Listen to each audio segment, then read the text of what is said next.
നമസ്കാരം. പനയന്നർക്കാവ് grand masters അക്കാഡമിയുടെ മറ്റൊരു video ക്ലാസ്സിലേക്ക് സ്വാഗതം. ഈ ക്ലാസ്സിൽ നമ്മൾ ചർച്ച ചെയ്യുന്നത് +2 മാത്തമാറ്റിക്സിലെ പ്രോബബിലിറ്റി എന്ന ചാപ്റ്ററാണ്. ആ ചാപ്റ്ററുമായി ബന്ധപ്പെട്ട് 2020 നടന്ന മോഡൽ പരീക്ഷയിലെ ക്വസ്റ്റ്യൻ പേപ്പറാണ് നമ്മൾ ഡിസ്കസ് ചെയ്യുന്നത്. ആ ക്വസ്റ്റ്യൻ പേപ്പറിൽ നിന്ന് 18ാമത്തെ ചോദ്യമാണ് പ്രോബബിലിറ്റിയുമായി ബന്ധപ്പെട്ട് ചോദിച്ചത്. ചോദ്യം ഞാനൊന്ന് വായിക്കാം. In A ladies hostel 60% of the students read Hindi newspaper. 40% read English newspaper. And 20% read both Hindi and English newspaper.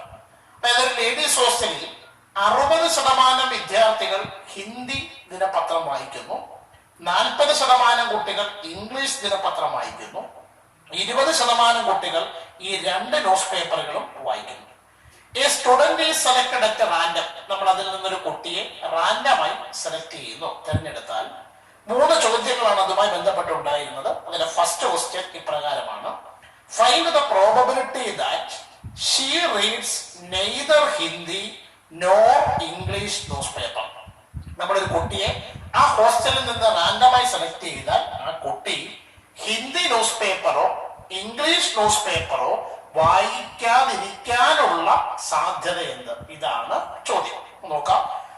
നമുക്ക് ആദ്യം ക്വസ്റ്റ്യന്റെ ഡീറ്റെയിൽസിലേക്ക് പോകാം. 60% സ്റ്റുഡന്റ് ഹിന്ദി ന്യൂസ് പേപ്പർ വായിക്കുന്നു, 40% ഇംഗ്ലീഷ് ന്യൂസ് പേപ്പർ വായിക്കുന്നു, 20% രണ്ടും വായിക്കുന്നു. അപ്പൊ അതിനെ പ്രോബബിലിറ്റിയുടെ ഭാഷയിലേക്ക് മാറ്റുന്നതിന് വേണ്ടി ഇതിനെ ഈവന്റുകളായി ഡിഫൈൻ ചെയ്യുന്നു.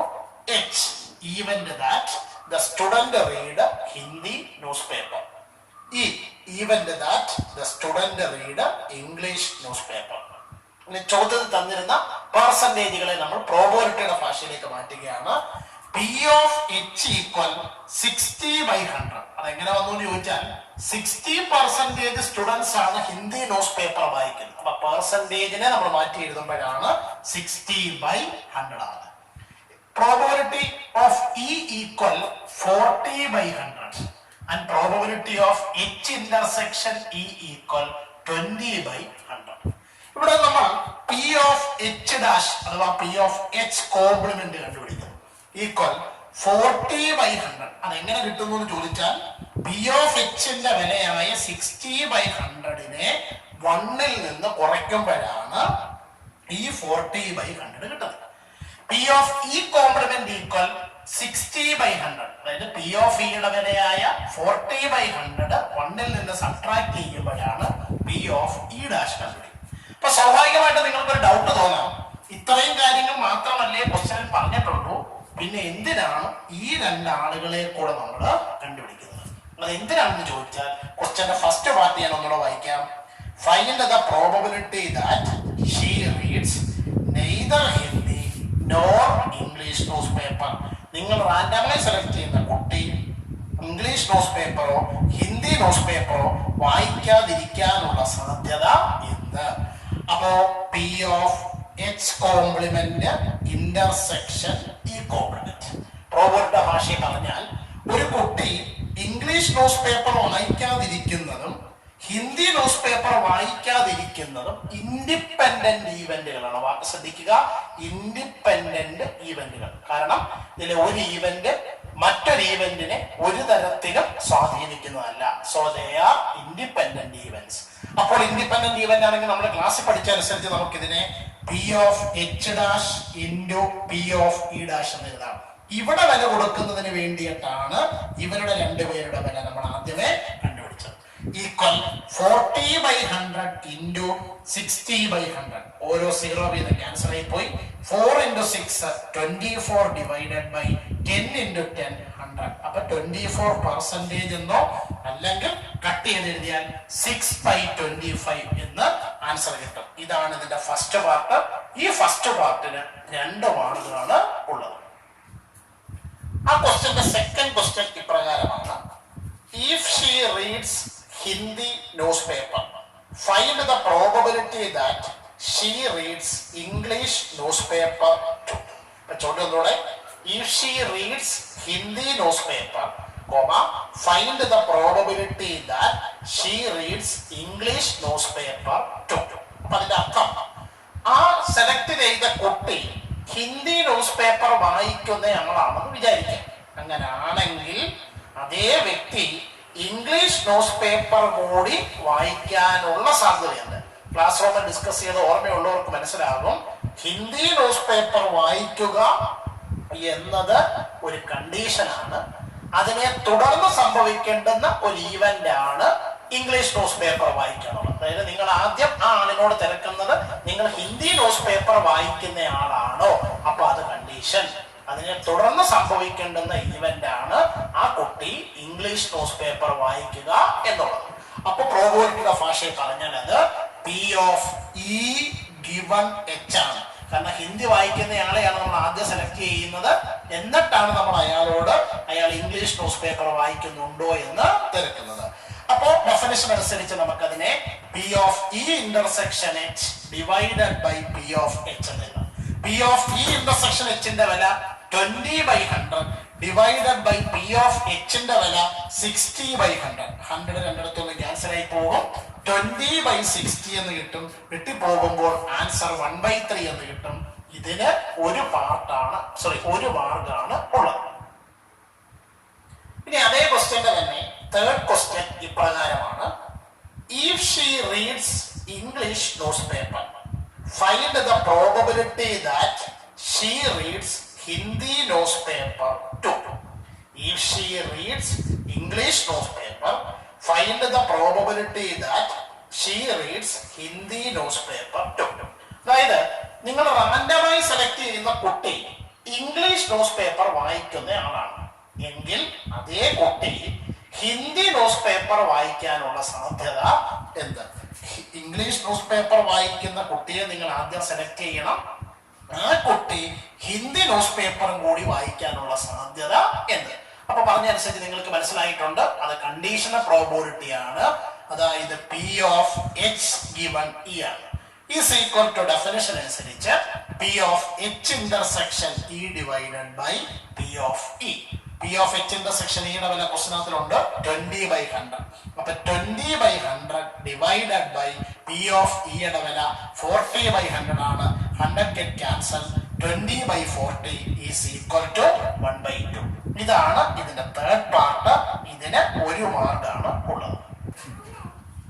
അപ്പൊ ആ ചാപ്റ്ററിൽ നിന്ന് തന്നെ പരീക്ഷയ്ക്ക് ചോദിച്ച മറ്റൊരു ക്വസ്റ്റ്യൻ എന്ന് പറയുന്നത് 22ാമത്തെ ചോദ്യമാണ്. ചോദ്യ പ്രകാരമാണ്, let a pair of dice be thrown and the random variable x be the sum of the numbers that appear on the two dice. ഇത് നിങ്ങൾ ടെക്സ്റ്റ് ബുക്കിൽ നിന്ന് തന്നെ ക്ലാസ് റൂമിൽ പഠിച്ചിട്ടുള്ള ഒരു എക്സാമ്പിൾ ക്വസ്റ്റ്യൻ ആണ്. ഇതിന്റെ അർത്ഥം ഇപ്രകാരമാണ്.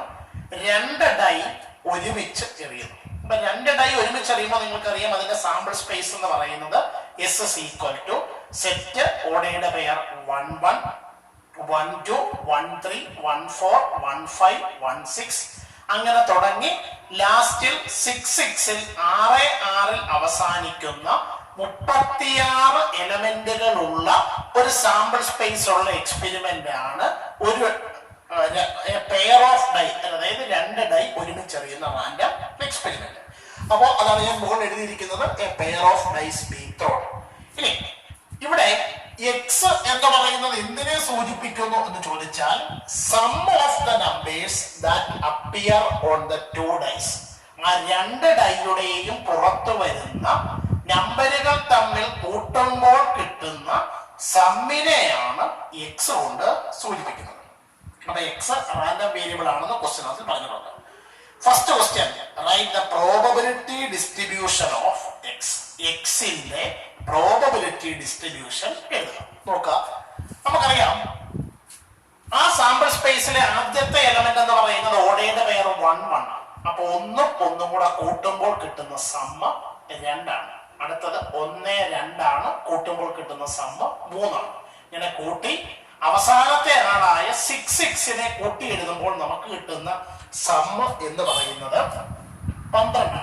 അപ്പൊ റാൻഡം വേരിയബിൾ ആയ എക്സിന് സ്വീകരിക്കാൻ പറ്റുന്ന വിലകൾ എന്ന് പറയുന്നത് 2 3 4 5 6 7 8 9 10 11 12. ഇത്രയും വാല്യൂസ് ആണ് റാൻഡം വേരിയബിൾ ആയ എക്സിന് സ്വീകരിക്കാൻ പറ്റുന്നത്. ഇനി നമ്മൾ ഈ റാൻഡം വേരിയബിളായ എക്സ് സ്വീകരിക്കുന്ന ഓരോ വിലകൾക്കും കറസ്പോണ്ടിങ് ആയ പ്രോബബിലിറ്റി കണ്ടുപിടിക്കാൻ പോവാം. P of X is equal to 2. ഇപ്പൊ X is equal to P of X equal to എന്ന് പറഞ്ഞാൽ അതിന്റെ അർത്ഥം റാൻഡം വേരിയബിളിന്റെ ആദ്യത്തെ വിലയായ 2 കിട്ടാനുള്ള പ്രോബബിലിറ്റി എന്താണ്? ഒന്നുകൂടെ വിശദമായി പറഞ്ഞാൽ റാൻഡം വേരിയബിളിന് 2 എന്ന് പറയുന്ന വില എപ്പോഴാണ് കിട്ടുന്നത് എന്ന് ചോദിച്ചാൽ സാമ്പിൾ സ്പേസിലെ ഓരോ പെയറിലും വന്നിരിക്കുന്ന 2 നമ്പറുകൾ തമ്മിൽ കൂട്ടുമ്പോൾ, അപ്പോൾ റാൻഡം വേരിയബിൾ നമ്മുടെ സാമ്പിൾ സ്പേസ് എഴുതുമ്പോൾ സാമ്പിൾ സ്പേസിലെ ഓരോ എലമെന്റുകൾ നമുക്കറിയാം ഓരോ ഓഡയുടെ പെയറാണ്. അതിലെ ഓഡയുടെ പെയറുകൾ തമ്മിൽ കൂട്ടുമ്പോൾ കിട്ടുന്ന നമ്പറാണ് നമ്മൾ ഈ റാൻഡം വേരിയബിളിന്റെ വിലയായിട്ട് എഴുതിയിരിക്കുന്നത്. അപ്പൊ അതിൽ ഏതൊക്കെ പെയറുകൾ കൂട്ടിയപ്പോഴാണോ നിങ്ങൾക്ക് 2 കിട്ടിയത് അത് കിട്ടാനുള്ള സാധ്യത എന്ത് എന്നുള്ളതാണ്. അപ്പൊ ഇവിടെ നിങ്ങൾക്കറിയാം ആ 36 പേരിൽ 1 എന്ന പെയറിൽ മാത്രമാണ് കൂട്ടുമ്പോൾ സമ്മ 2 എന്ന് കിട്ടുന്നത്. അതാണ് P of X equal two equal 1/36. അപ്പൊ പി ഓഫ് എക്സ് ഈക്വൽ 3 എന്ന് പറഞ്ഞ അർത്ഥം റാൻഡം വേരിയബിളിന്റെ വില 3 ആകാനുള്ള പ്രോബബിലിറ്റി. സാമ്പിൾ സ്പേസ് വെച്ച് പറഞ്ഞാൽ സാമ്പിൾ സ്പേസിലെ 36 എലമെന്റുകളിൽ ഏതൊക്കെ പെയറുകൾ തമ്മിൽ കൂട്ടുമ്പോഴാണോ 3 കിട്ടുന്നത് നമ്മൾ അന്വേഷിക്കാം. അപ്പൊ നമുക്കറിയാം 1, 2, 2 ഒന്നുകൂടെ കൂട്ടുമ്പോൾ മാത്രമാണ് നമുക്ക് 3 കിട്ടുന്നത്. അപ്പൊ probability of X equal 3 equal 2/36. അപ്പൊ ഇനി ഞാൻ ഓരോന്നും വിശദമായി പറയുന്നില്ല. ഇത് രണ്ടെണ്ണം നിങ്ങൾക്ക് മനസ്സിലായി കാണുമെന്ന് പ്രതീക്ഷിക്കുന്നു. അതേ രീതിയിൽ എഴുതിയാൽ P of X equal 4 equal 3/36, P of X equal 5 equal 4/36, P of X equal 6 equal 5/36, P of X equal 7 equal 6/36, P of x equal 8 equal 5/36, P of x equal 9 equal 4/36, P of x equal 10 equal 3/36, P of x equal 11 equal 2/36, P of x equal 12 equal 1/36. ഈ x വിലയും അതിന്റെ corresponding ആയ P of x വിലകളോട് ചേർത്ത് നമ്മൾ ഒരു table ആക്കി എഴുതിയിരിക്കുന്നു. ഈ ടേബിളിനെ വിളിക്കുന്ന പേരാണ് പ്രോബബിലിറ്റി ഡിസ്ട്രിബ്യൂഷൻ ഓഫ് എക്സ്. പിന്നെ ഈ കിട്ടിയ ഉത്തരം ശരിയാണോ എന്നറിയാനുള്ള ഒരു മാർഗം ഈ പി ഓഫ് എക്സിന്റെ വിലകൾ കണ്ടല്ലോ, നിങ്ങൾ ഈ വിലകളെല്ലാം കൂടെ ഒന്ന് കൂട്ടുക. കൂട്ടാൻ എളുപ്പമാണ്. ഇതിന്റെ എല്ലാം ഡിനോമിനേറ്റർ ഒരേ നമ്പറാണ്. അപ്പൊ ന്യൂമറേറ്റർ മാത്രം ഒന്ന് കൂട്ടി നോക്കാം. 1 + 2 3, 3 + 3 6, 6 + 4 10, 10 + 5 15, 15 + 6 21, 21 5 26, 26 4 30, 30 3 33, 33 2 35, 35 1 36. 36/36 എന്ന് കിട്ടും. Is equal to 1. ക്ലാസ് റൂമിൽ നിങ്ങൾ പഠിച്ചിട്ടുണ്ട്. സിഗ്മ പി ഓഫ് എക്സിന്റെ വില 1 ആയിരിക്കും. അപ്പോൾ ഇവിടെ കൂട്ടിയപ്പോൾ 1 കിട്ടിയത് കൊണ്ട് നിങ്ങൾ ഈ എഴുതി വെച്ചിരിക്കുന്ന പി ഓഫ് എക്സിന്റെ വിലകൾ കറക്റ്റ് ആണ്. ഇത് കണ്ടുപിടിക്കുന്നതിന് 3 മാർഗമാണ് ഉള്ളത്. ആ ക്വസ്റ്റ്യന്റെ സെക്കൻഡ് പാർട്ട് ചോദിച്ചിരിക്കുന്ന ചോദ്യം find the variance of X. 3 മാർക്കിന്റെ ചോദ്യമാണ്. ഈ വേരിയൻസ് ഓഫ് എക്സ് കണ്ടുപിടിക്കാൻ നമ്മൾ ക്ലാസ് റൂമിൽ പഠിച്ചിട്ടുണ്ട്. Variance of X equal expectation of X square minus expectation of X the whole square ആണ്.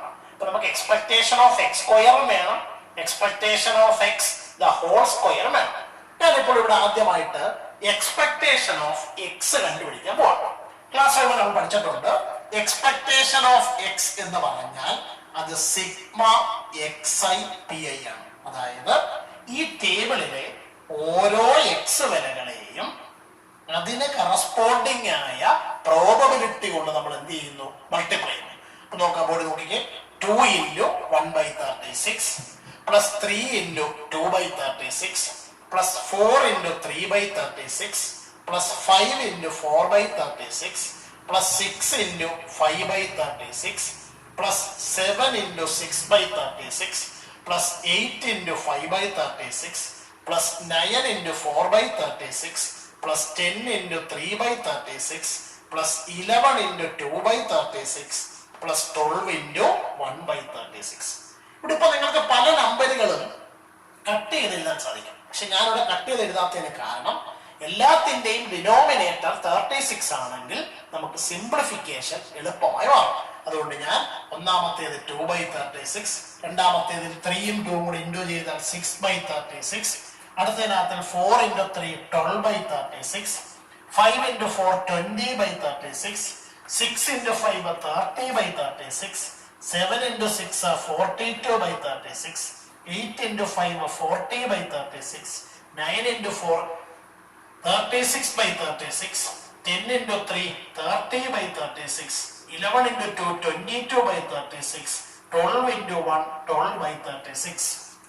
എല്ലാത്തിന്റെയും ഡിനോമിനേറ്റർ 36 ആയതുകൊണ്ട് ആ 36ൽ ന്യൂമറേറ്റർ എല്ലാം കൂടി ആഡ് ചെയ്യുന്നു. അപ്പൊ നമുക്ക് 252 എന്ന് കിട്ടും. 252 / 36 എന്ന് പറഞ്ഞാൽ അത് 7 ആണ്. ഇനി ഒരു കാര്യം ശ്രദ്ധിക്കുക, ഈ എക്സ്പെക്ടേഷൻ ഓഫ് എക്സ് എന്ന് പറയുന്നതാണ് ഈ റാൻഡം വേരിയബിളിന്റെ അരിത്തമെറ്റിക് മീൻ അഥവാ മ്യൂ എന്ന് പറയുന്നത്. വേരിയൻസ് കണ്ടുപിടിക്കാനായിട്ട് നമുക്ക് അടുത്തത് വേണ്ടുന്നത് എക്സ്പെക്ടേഷൻ ഓഫ് എക്സ് സ്ക്വയർ. ഇത് നമ്മൾ ക്ലാസ് ഓവർ പഠിച്ചിട്ടുണ്ട്. Sigma xi square into P I ആണ്. അതായത് നമ്മുടെ പ്രോബബിലിറ്റി ഡിസ്ട്രിബ്യൂഷന്റെ ടേബിളിലെ ഓരോ xiയുടെ സ്ക്വയറിനെയും അതിന് കറസ്പോണ്ടിങ് ആയ പി ഓഫ് xi കൊണ്ട് അല്ലെ പി ഓഫ് എക്സ് കൊണ്ട് മൾട്ടിപ്ലൈ ചെയ്ത്, അപ്പൊ 2 square into 1/36 plus 3 square into 2/36 plus 4 square into 3/36 plus 5 square into 4/36 plus 6 square into 5/36 plus 7 square into 6/36 plus 8 square into 5/36 plus 9 square into 4/36 plus 10 square into 3/36 plus 11 square into 2/36 plus 12 square into 1/36. അപ്പൊ simplify ചെയ്യുമ്പോൾ 4 into 1/36 plus 9 into 2/36 plus 16 into 3/36 plus 25 into 4/36 plus 36 into 5/36 plus 49 into 6/36 plus 64 into 5/36 plus 81 into 4/36 plus 100 into 3/36 plus 121 into 2/36 plus 144 into 1/36. ഇവിടെയും നിങ്ങൾക്ക് പല നമ്പറുകളും cut ചെയ്ത് എഴുതാൻ പറ്റും. ഞാനിവിടെ കട്ട് ചെയ്യുന്നില്ല, കാരണം ഡിനോമിനേറ്റർ 36 ആയിട്ട് നിർത്താൻ വേണ്ടിയിട്ട്. അപ്പൊ ആദ്യത്തെ ബ്രാക്കറ്റ് 4/36, രണ്ടാമത്തേത് 18/36, മൂന്നാമത്തേത് 48/36, അടുത്തത് 100/36, അടുത്തത് 180/36, അടുത്തത് 294/36, അടുത്തത് 320/36, അടുത്തത് 324/36, അടുത്തത് 300/36, 242/36 പ്ലസ് 144/36. ഇതിന്റെ എല്ലാത്തിന്റെയും ഡിനോമിനേറ്റർ 36 ആയതുകൊണ്ട് ആ 36 എടുത്തെഴുതി ന്യൂമറേറ്റർ എല്ലാം കൂടെ ആഡ് ചെയ്യുമ്പോൾ 1974 കിട്ടും. ഈ 1974നെ 36 കൊണ്ട് ഡിവൈഡ് ചെയ്താൽ 54.83 ആണ് എക്സ്പെക്ടേഷൻ ഓഫ് എക്സ് സ്ക്വയറിന്റെ വില. അപ്പൊ ആ ക്വസ്റ്റ്യന്റെ സെക്കൻഡ് പാർട്ടിൽ യഥാർത്ഥത്തിൽ നമ്മളോട് കണ്ടുപിടിക്കാൻ ചോദിച്ചിരിക്കുന്നത് വേരിയൻസ് ഓഫ് എക്സ് ആണ്. അത് കണ്ടുപിടിക്കുന്നതിന് വേണ്ടിയിട്ടാണ് നമ്മൾ എക്സ്പെക്ടേഷൻ ഓഫ് എക്സും എക്സ്പെക്ടേഷൻ ഓഫ് എക്സ് സ്ക്വയറും ഒക്കെ കണ്ടുപിടിച്ചത്. നോക്കാം, വേരിയൻസ് ഓഫ് എക്സ് ഈക്വൽ, നമ്മൾ ചുരുക്കി വേരിയൻസ് ഓഫ് എക്സ് എന്നിങ്ങനെ കണ്ടുപിടിക്കാനുള്ള formula expectation of X square minus expectation of X the whole square എന്നുള്ളതാണ്. ഇവരുടെ ഓരോരുത്തരുടെ വിലയാണ് നമ്മൾ തൊട്ട് മുമ്പേ പ്രത്യേകം കണ്ടുപിടിച്ചത്. എക്സ്പെക്ടേഷൻ ഓഫ് എക്സ് സ്ക്വയർ എന്ന് പറഞ്ഞാൽ അത് 54.83 ആണ്. Minus expectation of X the whole square 7 square വരും. അപ്പൊ 54.83 മൈനസ് 49 ഈക്വൽ 5.83 ആണ് ഈ പ്രോബ്ലത്തിലെ അതിന്റെ variance of X. Okay, thank U.